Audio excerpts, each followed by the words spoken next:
నీ యేసయ్య ద్రాక్ష చెట్టు, నీవు నేను ఆయనలో తీగలం.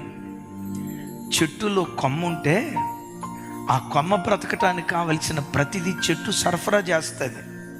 కొమ్మ చెట్టులో ఉంటే ఆ కొమ్మ వైపు చూస్తే అబ్బా ఎంత పచ్చగా ఉంటుందో. ఆ కొమ్మ నిండా ఆకులు, కొమ్మ నిండా పూత, కొమ్మ నిండా కాయలు, అబ్బాబాబాబాబా గుత్తులు గుత్తులుగా ఆ బరువు మోయలేక కొమ్మ వేలాడుతుంది. నేను అడుగుతా, కొమ్మ నీవింత పచ్చగా ఎందుకున్నావే? కొమ్మ ఇంత విస్తారమైన పూత నీలో ఎలా వచ్చింది? నువ్వు మోయలేనంత కాయలు ఇంత విరగ ఎందుకు పూసావు? ఎలా పూసావు? ఇంత పచ్చగా ఉండటానికి కారణం ఎవరు అని అంటే ఆ కొమ్మ ఏమంటుందో తెలుసా? నేను చేసింది ఏమీ లేదయ్యా, ఆ చెట్టులో నిలుచున్నా. ఆ చెట్టే నాకు కావలసిన నీరు, లవణ పదార్థాలు, ఖనిజ పదార్థాలు ఆ చెట్టే నాకు సరఫరా చేసి నన్ను బ్రతికించిందయ్యా.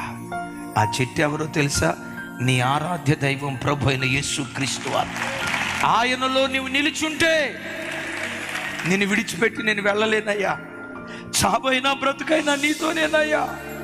నరుని నడుముకు నడికట్టు వంటి ఉన్న రీతిగా నా బ్రతుకు కాలమంతా నీవు నాకు అంటి ఉండాలయ్యా అని దేవుడు ఒక్కని నీ బ్రతుకులోనూ సంపాదించుకోగలిగితే, చెట్టు మీద నిలిచిన కొమ్మ ఎలా పచ్చగా ఉంటుందో, కారం మెతుకులు తిన్నా నీ ముఖంలో సంతోషం చెరగదో, అట్లా కాకుండా ఈ కొమ్మ అరే పద్దాకలి ఈ చెట్టులో నిలిచి ఉండటం ఏంటి?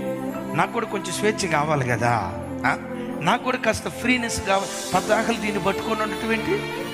నేను ఏకాంతంగా బ్రతుకుతా అని కొమ్మ చెట్టులో నుంచి వేరైందనుకో, ఏమైపోద్ది?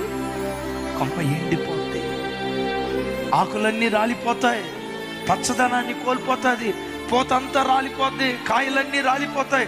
పచ్చగా ఉన్న కొమ్మ ఇప్పుడు పొయ్యిలో పెట్టుకునే కర్రగా మారిపోయి, అలా దేవునికి దూరమై సర్వస్వాన్ని కోల్పోయింది నయోమి. అలా దేవునికి దూరమై సర్వస్వాన్ని కోల్పోయాడు ఎలీమెలెకు. దైవజన్మ, నీ దేవుడు ఆయన మంచి ద్రాక్షావల్లి. ఆ మంచి ద్రాక్షావల్లి అయిన యేసుక్రీస్తులో నువ్వు అంటు కట్టబడి ఏ చెడుతనం నీలోకి రానివ్వకుండా, ఏ పాపం నీలోనికి రానివ్వకుండా, ఏ అపవిత్రత నీలో జొరబడనివ్వకుండా నీ ప్రభువును హత్తుకొని బ్రతుకు. బహుగా ఫలించేటట్లుగా నీ పట్ల దేవుడు కార్యాలు చేయటం ప్రారంభిస్తాడు.